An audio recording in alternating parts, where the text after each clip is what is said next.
But I wouldn't be playing every game for Manchester United in the starting 11 if I'd been playing bad every game.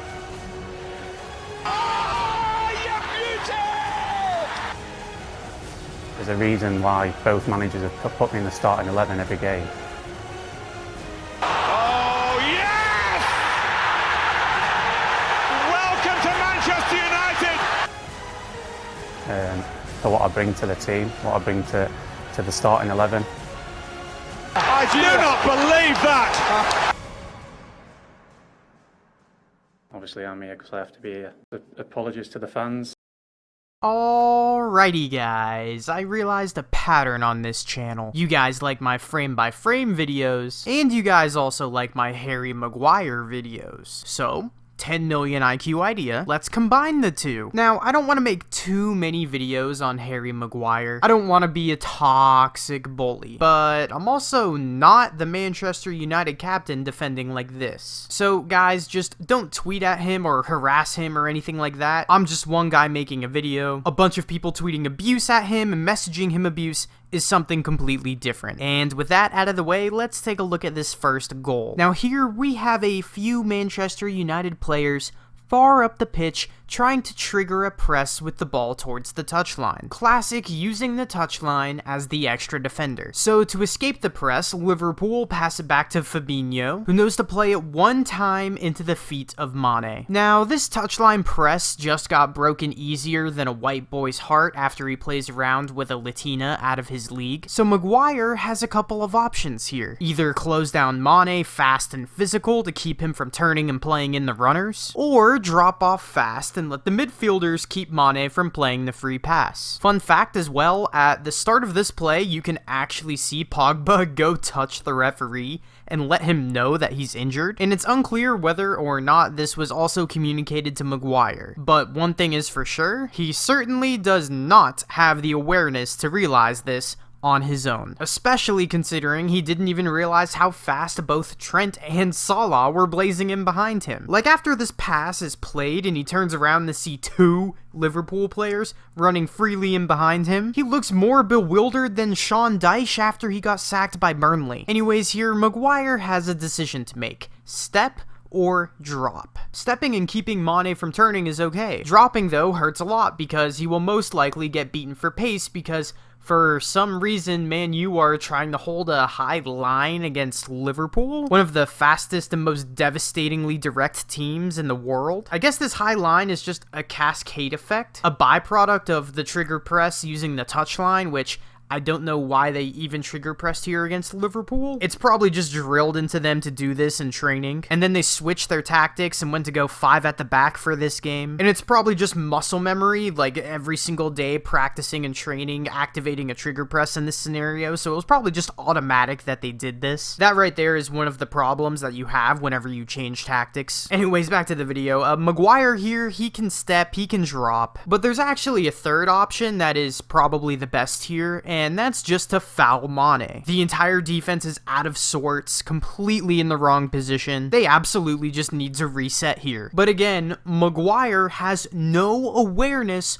whatsoever. And again, he doesn't even realize how beat they are on the touchline. Real quick, everybody, let's play a little game, a little quiz, if you will. So the question is, what does Maguire decide to do here? Does he A, drop, B, step, or C, foul? I'm just gonna give everybody a few seconds to lock in their answer choices. Feel free to leave a comment down below about what your answer was, or just a comment in general. Please help, I need the engagement. And if you guessed D, none of the above, then congratulations, you are correct. He could have dropped, he could have stepped, he could have fouled. However, he decides to do, well, none of those. He just stands in no man's land, and Mane doesn't even have to worry about trying to play the pass around him or turn him with him on his back. And then since he steps, the other two center backs follow up, trying to do an offsides trap. But since Maguire steps and doesn't even pressure the ball, the other center backs are left so far out of position after the trap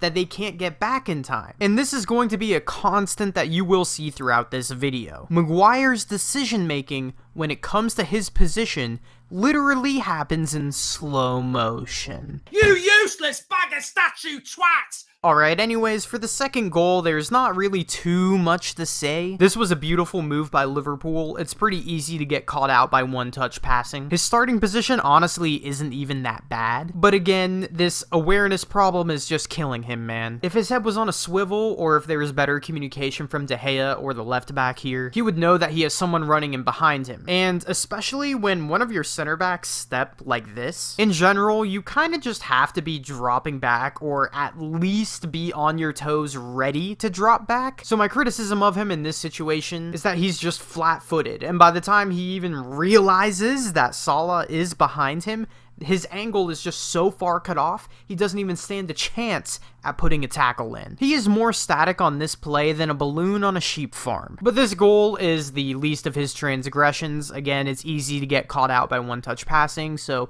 I don't want to spend too much time on it here. It's so easy. It's a training ground. Training ground exercise. For the third goal, Diaz is coming down the line and plays the ball into the box, and Mane sends Maguire back to Leicester with just the simplest of feints here. Like, this movement is not very special. It's not like Benzema and Messi somehow combined their genes to create a super forward at feinting to get space in the box. And it's not like Sadio Mane is that aberrant Frankenstein creation either. No, this feint is something that you would see from children who are still learning how to kick the ball in the air. I know that as a defender, you have to respect the pace of Mane, but that is no excuse for a tiny feint like this to grant you this much space. This is the kind of space you would expect to have after a pick and roll in basketball, not after a little twitch. I mean, dude, he is yards off of him inside of the box. Mane is able to just take his time, relax, and stroke it into the corner. No worries at all about trying to get it around the defender,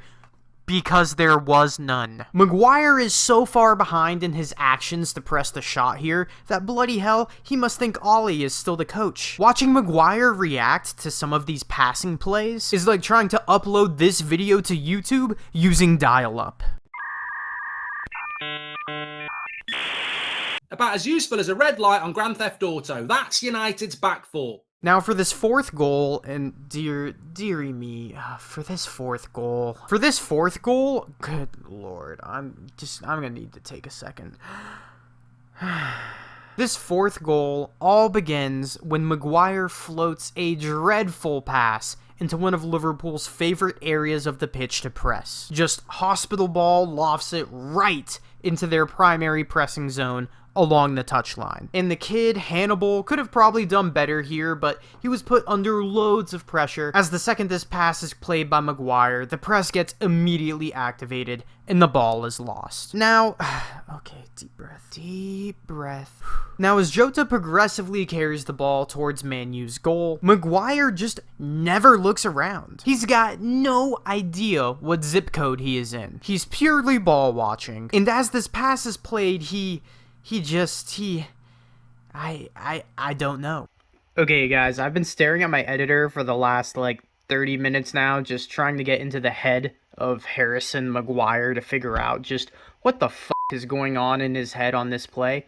And honestly, I still have no idea. Like, is he stepping to initiate the offsides trap? Is he stepping to Mane because he thinks that that's where the pass is going? I mean, there's just so many problems with both of those things. Not to mention the fact that he turns around and looks surprised to see that someone's behind him. They can't keep throwing him out there like this. He's struggling, it's painful, it's hard to watch. Continuing to play him and put him in these positions while he has the pressure of the armband should be considered a felonious act. It's just not right. It's inhumane. Call it the Human Rights Tribunal.